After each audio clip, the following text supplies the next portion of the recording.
Bismillahirrahmanirrahim. Innal hamdalillah nahmaduhu wa nasta'inuhu wa nastaghfiruh wa na'udzu billahi min shururi anfusina wa min sayyiati a'malina may yahdihillahu fala mudilla lahu wa may yudlil fala hadiya lahu. Asyhadu an la ilaha illallah wahdahu la syarika lah wa asyhadu anna Muhammadan 'abduhu wa rasuluhu la nabiyya ba'dah. Subhanakallahumma wa bihamdika wa tabaraka ismuka la ilma lana illa ma 'allamtana innaka antal alimul hakim. Allahumma inna nas'aluka ilman nafi'a wa rizqan thayyiba wa 'amalan mutaqabbala. Segala puji bagi Allah Subhanahu wa taala atas segala kebaikan, rahmatnya, rizkinya, limpahan kasih sayang yang tidak bisa kita hitung dan tidak bisa kita ukur. Di antaranya adalah kembali mempertemukan kita dalam majelis kali ini, yaitu majelis hadis, membahas hadis Rasulnya, yang kita masih di pengupasan lebih mendalam mengenai hadis innamal a'malu binniyat, hadis berkaitan dengan niat. Ketahuilah ikhwan dan akhwat sekalian bahwasanya hadis innamal a'malu binniyat ini sangat erat kaitannya dengan masalah akidah dan juga masalah fikih. Jadi hadis ini menjadi jantung untuk akidah dan menjadi pondasi untuk amalan fiqhiyah. Oleh karena itu, wajib bagi setiap kaum muslimin untuk mempelajari hadis ini, sekalipun mungkin tidak mampu menghafalnya, tetapi mempelajarinya, mensanubarikannya, dan juga mengamalkan konsekuensi dari pengetahuannya terhadap hadis ini. Kita akan melanjutkan pada pertemuan kita kali ini di ta'rif an-niyah fil lughati wal istilah. Ta'rifun niyah fil lughati wal istilah, yaitu pembahasan mengenai definisi niat secara bahasa dan istilah. Jadi ta'rif maknanya pengenalan, definisi untuk menentukan apa sih yang dimaksud dengan niat secara lughah, secara bahasa, dan juga secara istilah syar'i. An-niyatu fil lughah naw'un minal qasdi wal iradah. Niat kalau ditinjau dari makna lughawiyah, yaitu bahasa, maka dia adalah naw'un minal qasdi wal iradah. Dia adalah semacam al-qasd yaitu maksud, tujuan, wal iradah dan kehendak, keinginan. Jadi niat itu maknanya adalah al-qasd, maksud, tujuan, atau iradah, keinginan. Ala kulli hal, ini semua adalah sinonim, makna dari niat. Wan niyatu fi kalamil ulama'i taqa'u bima'nayain. Dan niat kalau ditinjau dari kalam ulama, yaitu ketika masuk ke dalam ranah istilah syar'i, maka niat taqa' yaitu terjadi atau bisa dimaknai bima'nain, dengan dua makna. Maka perhatian baik-baik, kalau misalnya dalam ranah ilmiah, para ulama mendefinisikan niat itu untuk dua makna. Jadi ada dua makna. Ahadihima, yang pertama, salah satunya yang pertama, bima'na tamyizul ibadati ba'dihha an ba'd. Jadi yang pertama adalah tamyiz, yaitu membedakan. Jadi niat adalah pembedaan al-ibadat, ibadah-ibadah, amalan-amalan, ba'dihha an ba'd, sebagian dari ibadah dari sebagian lainnya. Ketahuilah bahwasanya di sini untuk yang pertama, pembahasan ulama apa itu niat, maknanya adalah pembedaan ibadat, sebagian ibadah dari sebagian lainnya. Itu yang pertama dari yang definisi pertama. Karena ada terusannya, Yang pertama tamyizul ibadat ba'dihha an ba'd, dan yang kedua tamyizul ibadat minal adat. Sebenarnya yang pertama ini kalau disebut definisi kurang tepat, melainkan maksudnya di sini adalah fungsi niat. Di fungsi niat dalam syariat Islam ada dua. Yang pertama, tamyizul ibadati ba'dihha an ba'd, dan yang kedua, tamyizul ibadati minal adat.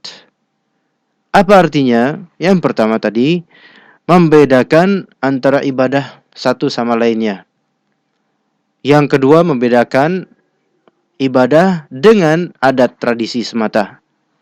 Kita bahas yang pertama dulu, tamyizul ibadati ba'dihha an ba'd. Membedakan antar ibadah satu dengan lainnya. Dicontohkan oleh Ibnu Rajab rahimahullah. Katamyizi salati zuhri min salatil asri mathala. Contohnya adalah tamyiz, membedakan salat zuhur dari salat asar contohnya. Jadi bisa saja seseorang salat zuhur kan 4 rakaat dan salat asar 4 rakaat. Sama-sama 4 rakaat. Bentuknya sama, formatnya sama, zahirnya sama. Ada 4 rakaat dan ada 2 tahiyat atau tasyahud. Tetapi yang membedakan antara keduanya adalah niat. Yang satu niat salat zuhur, yang satu niat salat asar. Contoh lain, misalnya ketika seseorang sedang safar, ya, kemudian dia dijamak dan diqasar, zuhur dan asar. 2 rakaat, 2 rakaat. 2 rakaat, 2 rakaat, dua-duanya sama 2 rakaat. Tetapi yang membedakan adalah niat. Zahirnya sama-sama 2 rakaat, 2 rakaat dijamak dan diqasar.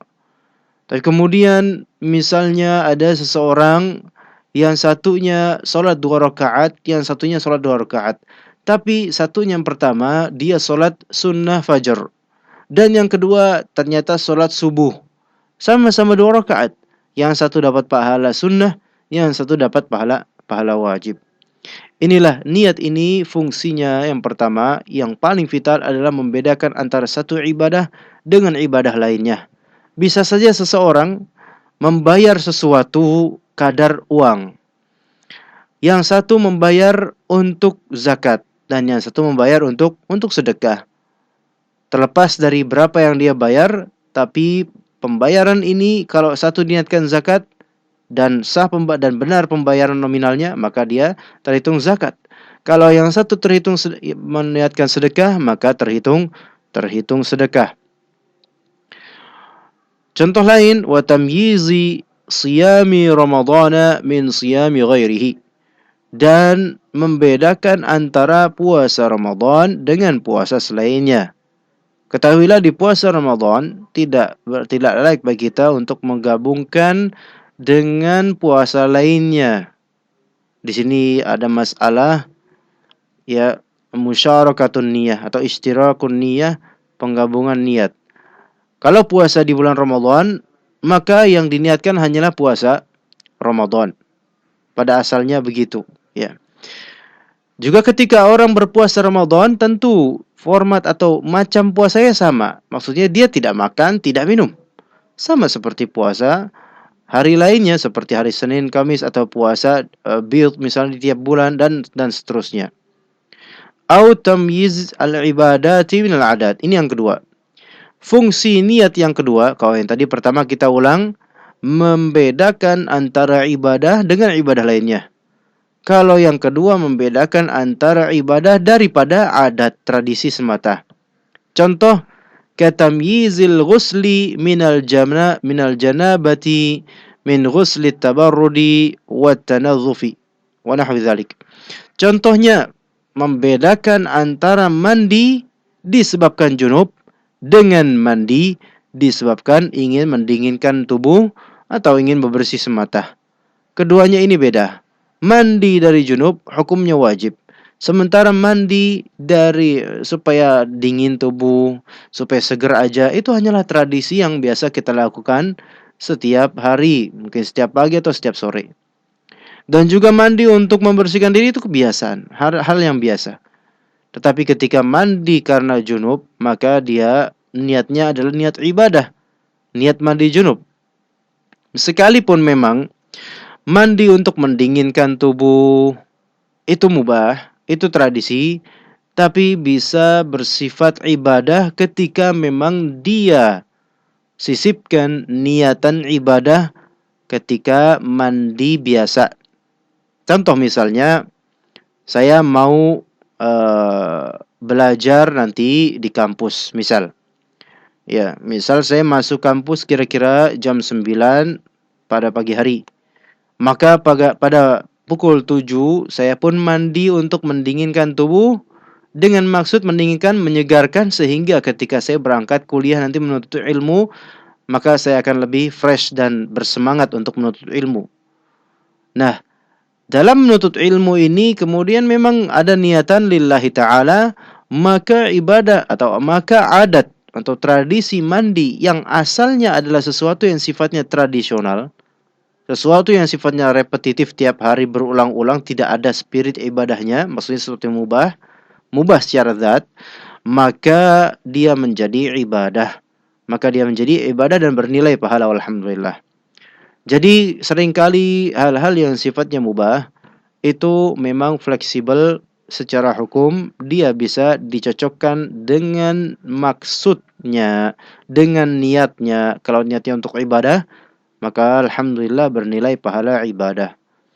Wa hadhihi an-niyyatu hiya allati tujadu katsira fi kalamil fuqaha'i fi kutubihim. Dan niat inilah ya yang ditemukan banyak sekali di kalam-kalam para fuqaha. Fuqaha ini ahli fiqih. Fuqaha ini ahli fiqih, yaitu mereka yang membahas tentang amalan-amalan fiqih, tentang ibadah, tentang muamalah dan seterusnya. Di kitab-kitab mereka, mereka seringkali membicarakan niat dari sisi fungsinya. Kita ulang, para ahli fiqih, mereka berarti adalah spesialis di bidang fiqih, seperti masalah ibadah, muamalah, jinayah, ahwal syakhsiyah, dan seterusnya, jihad, dan seterusnya. Para ahli fiqih ini lebih meninjau ke sisi fungsi dari niat itu sendiri terhadap amalan atau ritual ibadah. Itu adalah yang biasa dibicarakan oleh para ahli fiqih. Tadi itu yang pertama, itu fungsi niat. Apa fungsi niat? Yaitu membedakan antara ibadah sebagian dengan sebagian lainnya. Yang kedua, membedakan ibadah daripada adat atau tradisi semata. Kita lanjutkan makna tsani. Yang kedua sekarang, pembahasan masih berkisar dengan niat secara istilah. Kalau tadi lebih dekat kepada fungsi, ya, kalau sekarang lebih dekat kepada zat, tujuan. Ya, mungkin niat itu sendiri. Bima'na tamyizil maqsudi bil amal. Niat itu adalah tamyizil maqsudi bil amal. Sebenarnya ini tujuan, berkaitan dengan tujuan. Membedakan maksud dengan amalan tersebut. Jadi bisa dikatakan ini juga fungsi. Fungsi niat itu atau efek niat itu adalah untuk membedakan tujuan beramal itu. Dan hal ini juga tidak kalah pentingnya dengan yang pertama tadi. Bahkan hal yang seperti ini berkaitan dengan ikhlas dan juga kesyirikan, berkaitan dengan asasnya agama Islam, berkaitan dengan asyhadu an la ilaha illallah. Jadi niat di sini tamyiz al-maqsud bil amal, membedakan maksud dengan amalan. Dikatakan oleh Ibn Rajab, wa hal huwa Allahu wahdah la syarika lah am ghairuh amillah wa ghairuh. Nah, dari sini membedakan tujuan amalan. Apakah maksud dan tujuan amalan tersebut adalah Allah wahdahu la syarikalah, yaitu hanya Allah saja tanpa ada persekutuan, am ghairuh, atau malah tujuannya murni kepada selain Allah, amillahu wa ghairuh, atau tujuannya terbagi untuk Allah dan untuk selain Allah. Ini kan ada 3 kondisi.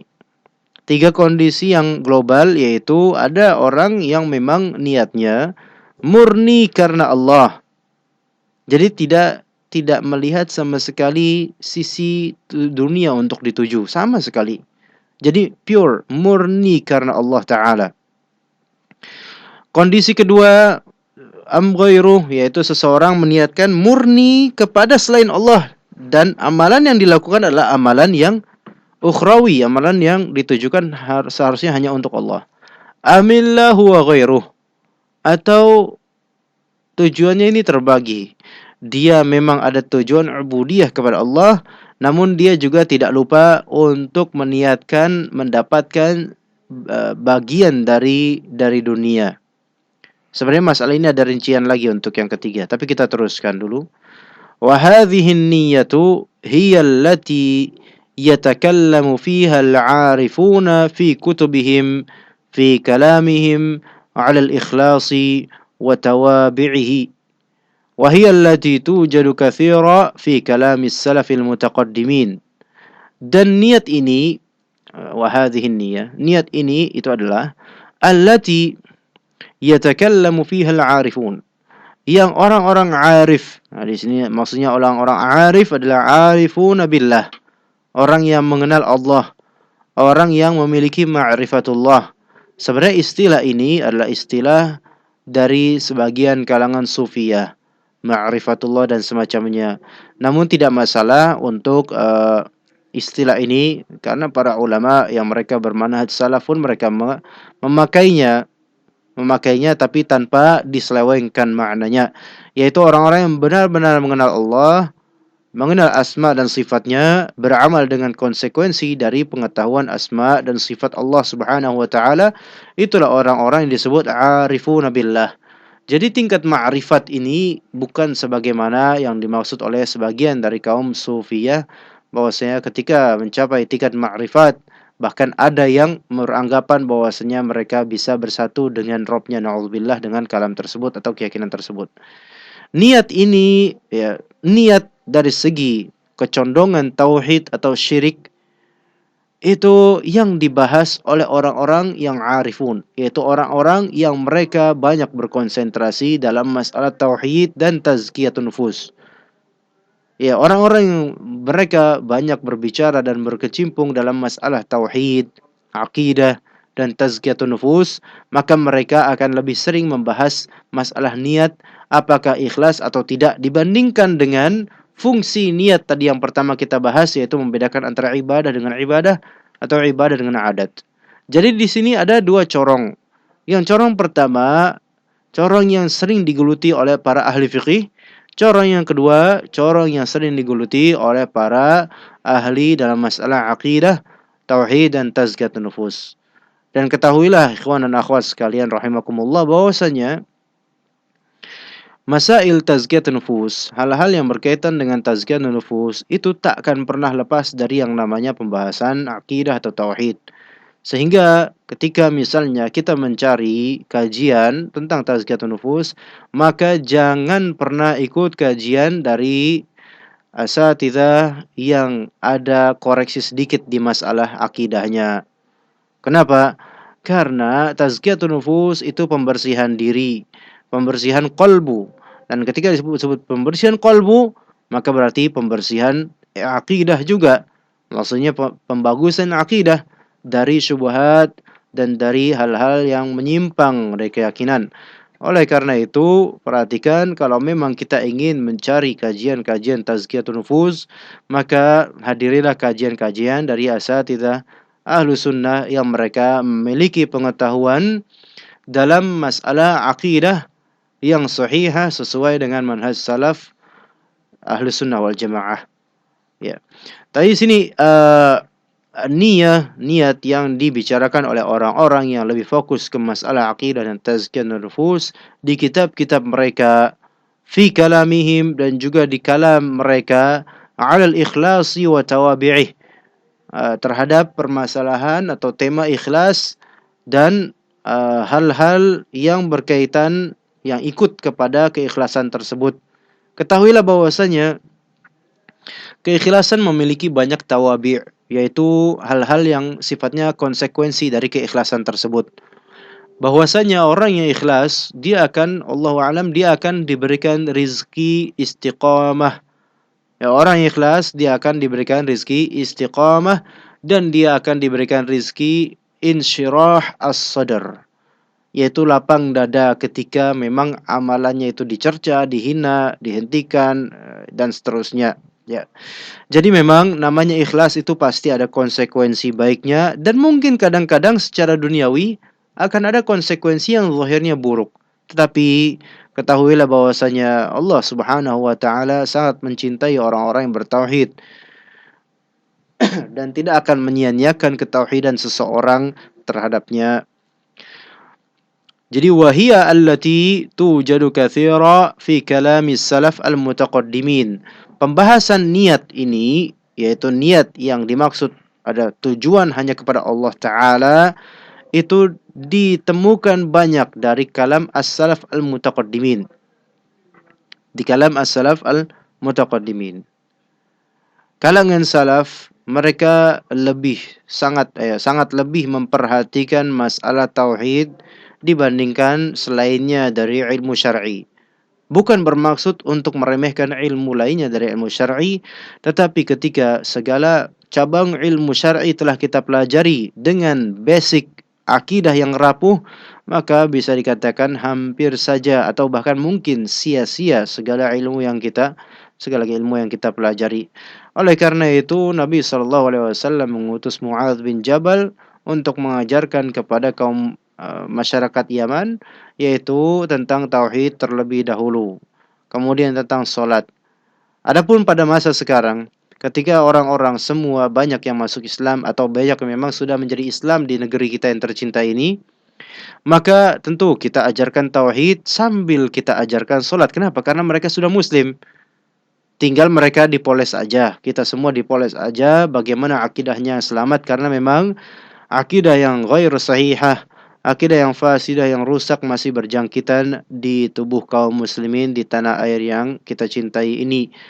Dan kita mencintai tanah air bukan karena sekadar tanah air, melainkan karena memang kita punya komunikasi dengan saudara, teman-teman, tetangga, orang-orang negeri kita, dan juga semoga Allah Subhanahu wa taala memperbaiki kondisi negeri ini, pemerintahannya dan rakyatnya. Allahumma amin. Jadi tadi di kalam salaf al-mutaqaddimin, salaf yaitu orang-orang yang telah lalu. Yang disebut salaf biasanya adalah generasi sahabat, tabi'in, dan tabi'ut tabi'in.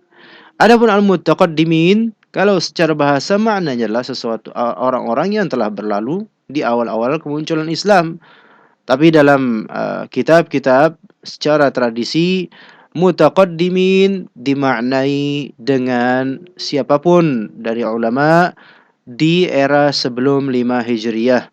Mungkin pada akhir 4 Hijriyah, maka itu masih termasuk mutaqaddimin. Adapun setelahnya, ya setelah 5 Hijriyah misalnya, atau ketika 5 Hijriyah dan setelahnya, maka itu termasuk era mutaakhirin. Jadi wallahu alam, dalam kalangan ahlu hadis disebutkan bahwasanya mutaqaddimin itu berakhir pada era Imam Al-Baihaqi yang wafat pada tahun 470 sekian atau 480 sekian, saya tidak ingat. Ala kulli hal itu di abad ke-5 Hijriyah. Kita lanjutkan kembali permasalahan berkaitan masih dengan niat, pengenalan tentang niat. Dikatakan oleh Ibnu Rajab dalam kitab Mukhtasar Jami' al-Ulum al-Hikam, "Wan niyatu fi kalamin Nabi sallallahu alaihi wasallam wa salafil ummati innama yuradu biha hadzal ma'na ats-tsani ghalibah." Niat di dalam sabda-sabda Nabi, ya kita tahu di dalam sabda-sabda Nabi kadang-kadang dituturkan an-niyah, lafal niat, peniatan, dan juga di kalam salafil ummah, yaitu di kalam para salaf. Innama yuradu biha hadzal ma'na tsani ghaliba. Pada umumnya yang dimaksud adalah makna yang kedua ini, yaitu niat yang berkaitan dengan tauhid. Ya, berkaitan dengan tauhid, bukan yang dimaksud adalah perkara fungsinya, yaitu pembedaan antara ibadah satu sama lainnya dan juga pembedaan antara ibadah dengan adat, bukan. seringkali mayoritasnya di kalam Nabi dan di kalamnya para salaf itu bermakna menjurus kepada tauhid. Fahiya hina idzin bima'na al-iradah. Maka kalau begitu niat di sini biasanya dimaknai sebagai iradah, yaitu kemauan. Ketahuilah untuk masalah iradah ini, alhamdulillah Allah Subhanahu wa taala telah memberikan kita satu modal di qalbu kita yang bernama iradah. Iradah itu adalah keinginan untuk melakukan sesuatu. Hanya mengerikannya, iradah ini yaitu keinginan atau kemauan itu ternyata bukanlah perkara yang sia-sia, melainkan segala iradah itu pun akan ada hisabnya, yaitu akan ada hitungannya nanti. Ya, kemauan itu akan ada hitungannya. Mungkin kalau kemauannya adalah kemauan buruk, maka belum terhitung sebagai dosa kecuali kalau dia sudah memulai menginjakkan atau memulai menggerakkan tubuhnya menuju tujuan buruknya. Kata Ibnu Rajab, وَلِذَلِكَ يُعَبَّرُ عَنْهَا بِلَفْظِ الْإِرَادَةِ فِي الْقُرْآنِ كَثِيرًا. Oleh karena itu ditakbirkan, diungkapkan ya dengan kata iradah di Al-Qur'an sangat banyak. Kita akan membacakan beberapa ayat ini, bahwasanya di Al-Qur'an niat itu seringkali dilafalkan atau diungkap dengan lafal iradah, bukan dengan lafal niat. Contoh misalnya di firman Allah ayat 152 surat Ali Imran, minkum may yuridu dunya wa minkum may yuridul akhirah. Minkum, di antara kalian atau sebagian dari kalian, man, ada yang yuridu dunya, yaitu menginginkan dunia. Coba di sini lihat yuridu dunya, yaitu iradah kepada dunia, mengincar dunia, mencari dunia, berarti meniatkan perbuatannya untuk mendapatkan bonafit duniawi.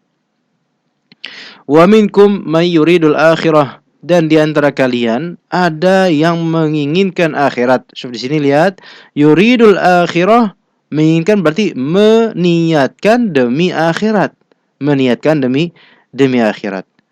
Allah Subhanahu wa taala menyebutkan di antara kalian ada yang pengennya cuma dunia tok lah kan. Ada yang pengennya, alhamdulillah syukurnya akhirat benar-benar. Walaupun di ayat lain tentu atau wala tansa nasibaka minad dunya, janganlah engkau melupakan ya nasib bagian kamu dari dunia ya.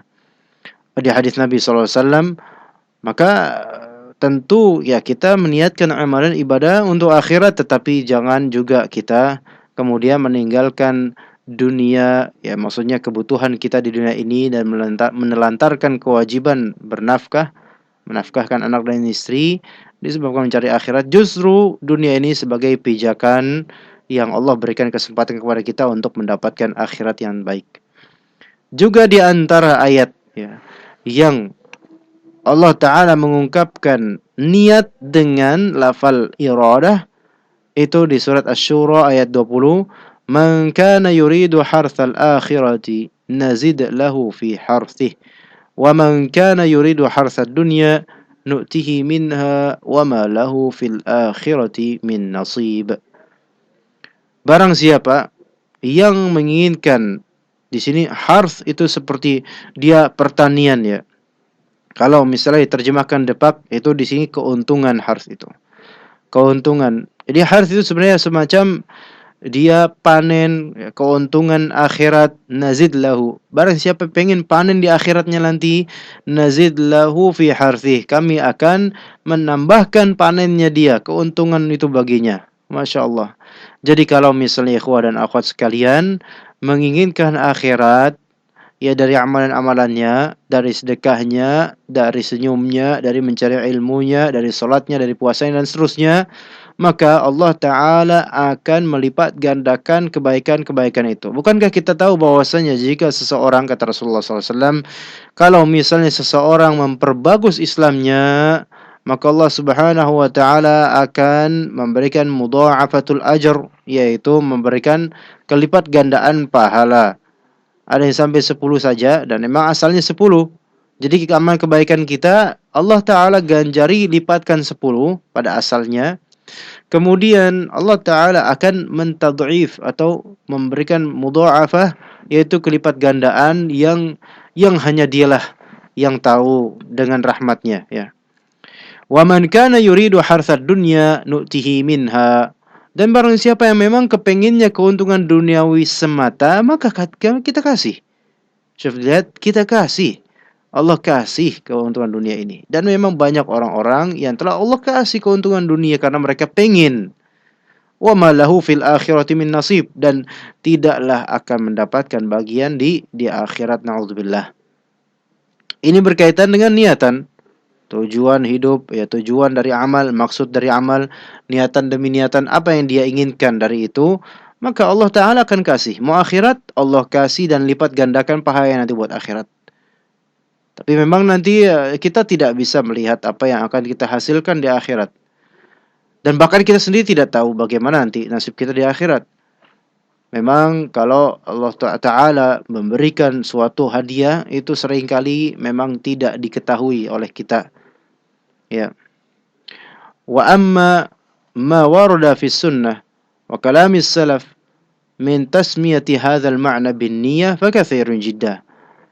Adapun yang terwiridkan di sunnah, yang tercantum di dalam as-sunnah dan kalam-kalam salaf dari pemaknaan makna ini dengan niat, yaitu niat adalah iradah, maka banyak sekali. Wa min dzalika haditsu Abi Hurairah 'an Nabi sallallahu alaihi wasallam qala innama yub'atsun nasu 'ala niyyatihim. Di antaranya adalah hadis Abu Hurairah radhiyallahu an dari Nabi sallallahu alaihi wasallam, beliau bersabda, sesungguhnya manusia itu akan dibangkitkan kembali berdasarkan niat-niat mereka. Maksudnya apa?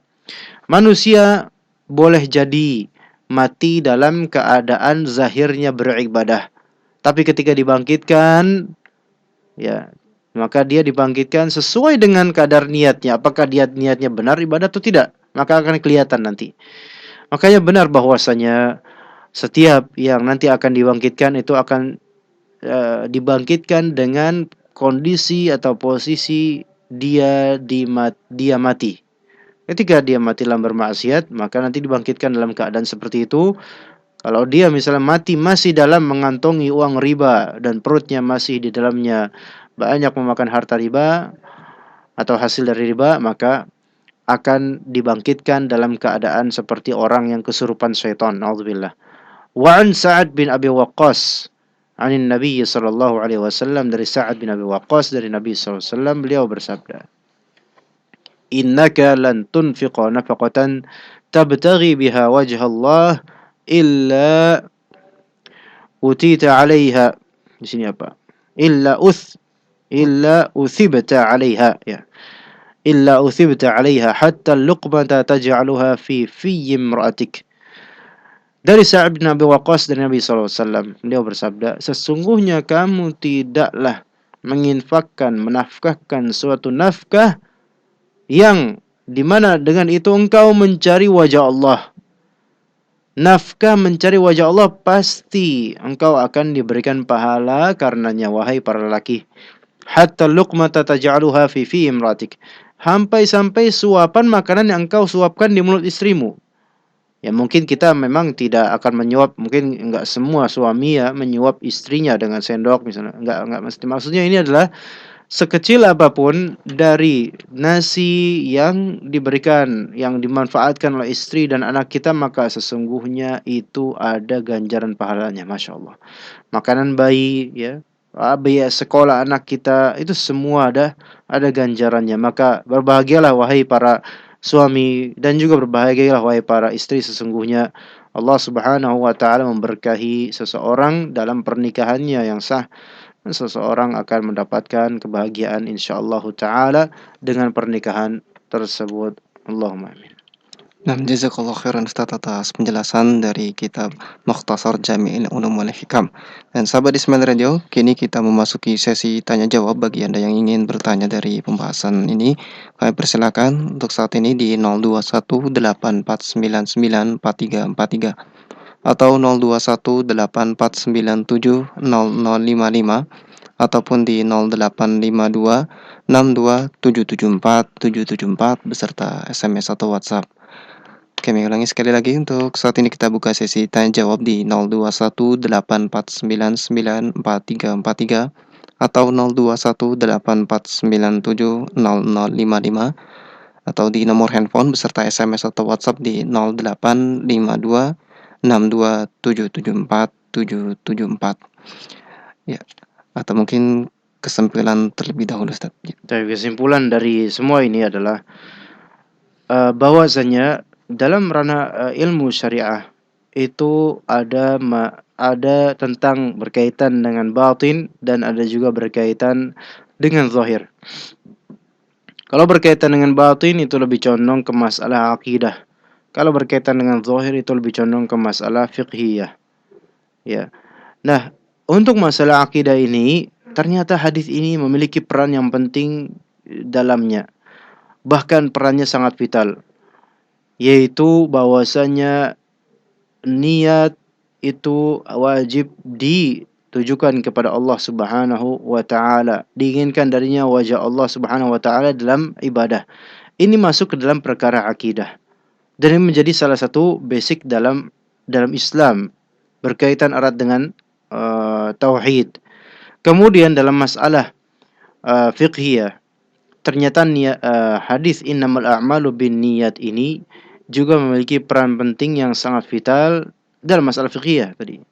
Sehingga amalan-amalan fikih dari salat, dari wudu, bahkan dari salat, kemudian zakat sampai zikir dan seterusnya, itu semua membutuhkan niat yang salihah, niat yang benar, dan juga membutuhkan juga di sini tamyiz, yaitu pembedaan antara amalan ini dengan amalan itu, ibadah ini dengan ibadah itu. Apakah ini ibadah atau hanya sekadar tradisi?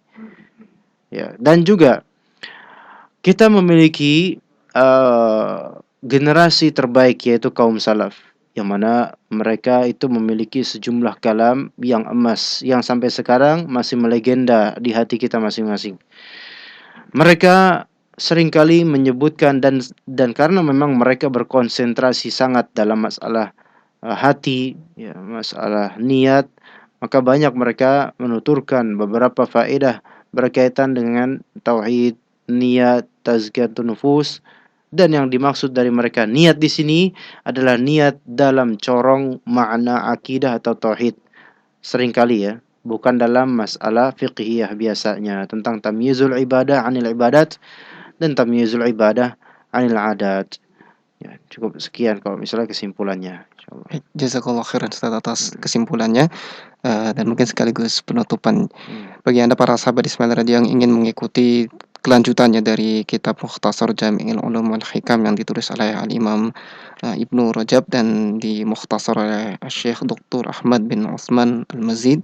Anda bisa ikuti di pekan datang hari Selasa pukul 8.30 waktu Indonesia Barat dalam program acara Mutiara Iman. Dan kami ucapkan pula jazakumullah khairan atas kebersamaannya di frekuensi AM 774 kHz Ismail Radio Bahagia Bersama Al-Quran. Kami tutup acara ini dengan doa kafaratul majelis. Subhanakallahumma wa bihamdika asyhadu an la ilaha illa anta astaghfiruka wa atubu ilaik. Wassalamualaikum warahmatullahi wabarakatuh.